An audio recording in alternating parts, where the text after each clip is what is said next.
박성민 목사의 매일 큐티 묵상입니다. 로마서 11장 1절로 12절입니다.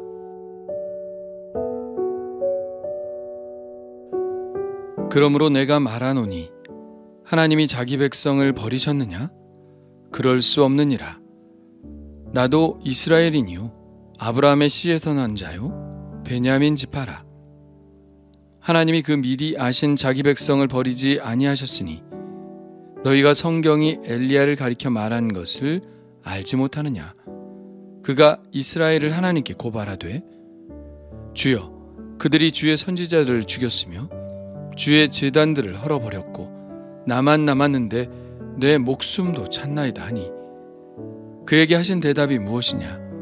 내가 나를 위하여 바알에게 무릎을 꿇지 아니한 사람 7,000명을 남겨두었다 하셨으니 그런즉 이와 같이 지금도 은혜로 택하심을 따라 남은 자가 있느니라. 만일 은혜로 된 것이면 행위로 말미암지 않음이니 그렇지 않으면 은혜가 은혜되지 못하느니라. 그런즉 어떠하냐? 이스라엘이 구하는 그것을 얻지 못하고 오직 택하심을 입은 자가 얻었고 그 남은 자들은 우둔하여졌느니라. 기록된 바 하나님이 오늘까지 그들에게 혼미한 심령과 보지 못할 눈과 듣지 못할 귀를 주셨다 함과 같으니라. 또 다윗이 이르되 그들의 밥상이 올무와 덫과 거치는 것과 보응이 되게 하시옵고 그들의 눈은 흐려 보지 못하고 그들의 등은 항상 굽게 하옵소서 하였느니라. 그러므로 내가 말하노니 그들이 넘어지기까지 실족하였느냐? 그럴 수 없느니라. 그들이 넘어짐으로 구원이 이방인에게 이르러 이스라엘로 식인하게 함이니라. 그들의 넘어짐이 세상의 풍성함이 되며 그들의 실패가 이방인의 풍성함이 되거든 하물며 그들의 충만함이리요. 아멘. 바울은 또 질문으로 논의를 시작하는데요. 1절입니다.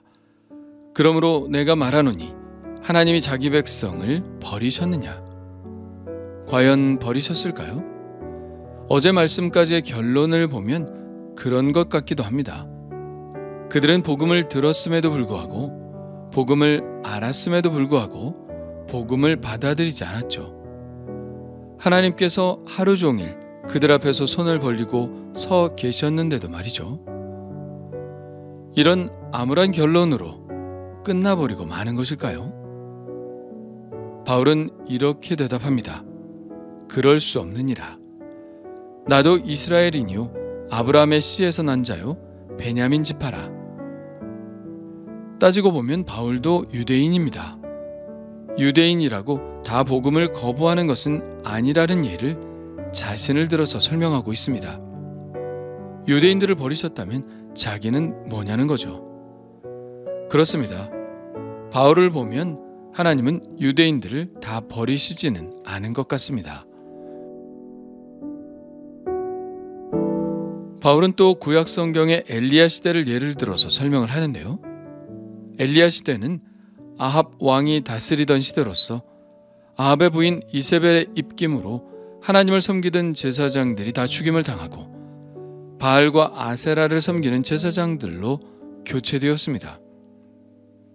엘리야는 끝까지 그들의 회유와 협박에도 불구하고 하나님의 종으로 남았죠. 그는 아합과 이세벨의 눈을 피해 도망을 다니면서 하나님의 선지자로서의 사명을 감당하고 있었습니다. 얼마나 외로웠을까요? 얼마나 힘든 삶을 살았을까요?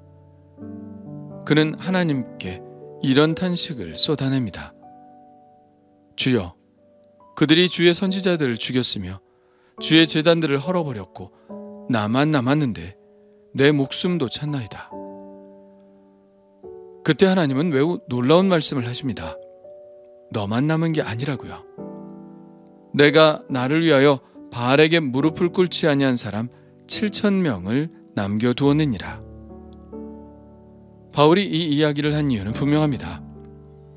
유대인들이 모두 복음을 거부한 것 같지만 그렇지 않다는 것이죠. 자기처럼 하나님께 은혜로 택하심을 받은 사람들이 있다는 것입니다. 그런즉 이와 같이 지금도 은혜로 택하심을 따라 남은 자가 있느니라. 다른 사람들이 다 잘못된 길을 갈 때 나만 바른 길을 따르려고 하면 굉장히 외로운 싸움을 해야 합니다. 다른 사람들이 다 일이라고 하는데 나만 이라고 하는 것은 참 쉽지 않은 일입니다. 평균적으로 세 사람이 같은 말을 하면 나는 다른 생각을 가지고 있는데도 자기 의견을 숨기고 세 사람의 말을 따라간다고 하죠.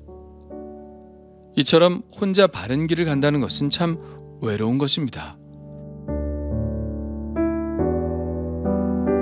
그런데 그럴 때 같은 생각을 가진 사람을 만난다면 얼마나 반가울까요? 엘리야도 하나님으로부터 그 사실을 들었을 때 큰 힘과 위로가 되었을 것입니다. 바울도 그랬겠죠. 그리고 우리도 그렇습니다. 그래서 믿음의 동지들이 너무 귀한 것이죠. 모두 다 멸망의 길을 걸어갈 때 비록 소수에 불과하지만 은혜로 구원받은 사람들이 함께 마음을 나누고 위로하고 힘을 주며 산다는 것은 참 귀한 일입니다. 그래서 지금 우리가 속한 교회 공동체가 우리에게 얼마나 감사한지요. 바울은 유대인들에게 여전히 희망이 있음을 말하고 있습니다. 11절에 두 번째 질문을 하죠. 그러므로 내가 말하노니 그들이 넘어지기까지 실족하였느냐?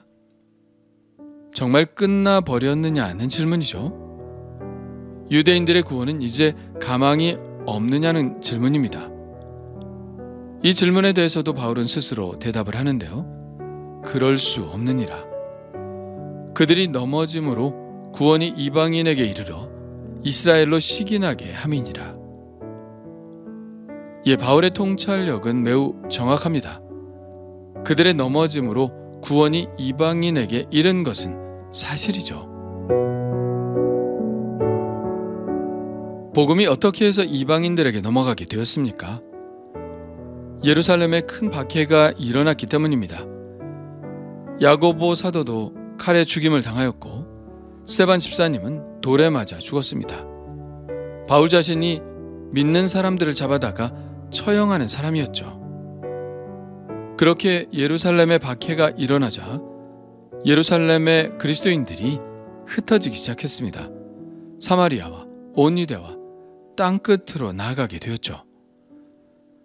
만일 예루살렘에 박해가 있지 않았다면 초대교회는 이렇게 빨리 이방인들에게 복음을 전할 수 있었을까요?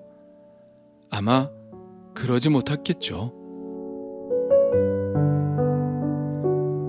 하나님의 생각은 사람들의 생각과 다릅니다. 하나님은 사람들이 생각하지 못하는 방식으로 일을 하시죠. 핍박이 오히려 복음 전파의 기회가 될 줄 누가 알았겠습니까? 바울은 그러한 하나님의 계획의 신비함에 희망을 겁니다. 아니, 이것은 단지 희망이 아니라 바울이 계시를 통해 발견한 하나님의 섭리와 경륜일 것입니다. 이방인들이 복음을 받아들이는 이 놀라운 사건은 결국 이스라엘에게도 영향을 미칠 것이라는 것이죠. 그는 이렇게 말합니다. 그들의 넘어짐이 세상의 풍성함이 되며 그들의 실패가 이방인의 풍성함이 되거든 하물며 그들의 충만함이리요. 바울은 하나님의 백성인 유대인들의 영향력이 매우 클 것으로 기대하고 있음을 알 수 있습니다.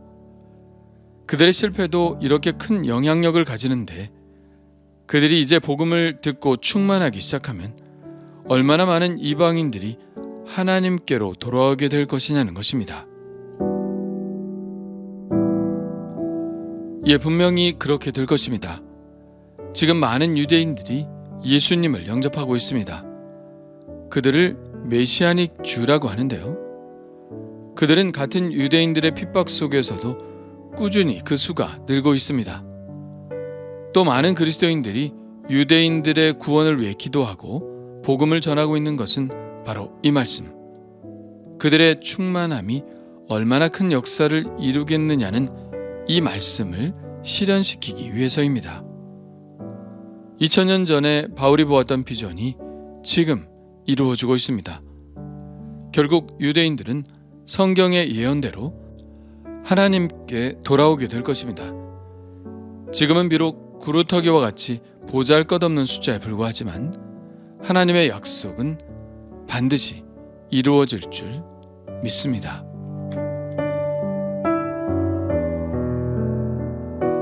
주님 감사합니다. 당신의 약속은 하나도 땅에 떨어지지 않음을 믿습니다. 비록 보잘것없는 구루터기와 같은 남은 자들을 통해서도 하나님은 역사하시는 줄 믿습니다. 소돔과 고모라에서도 10명의 의인을 찾으신 주님, 작은 인원이라고 실망치 않게 하시고 지금 나와 함께 주님을 섬기고 있는 믿음의 동지들을 귀하게 여기며 우리를 통해 이루실 하나님의 섭리를 기대하게 하시옵소서.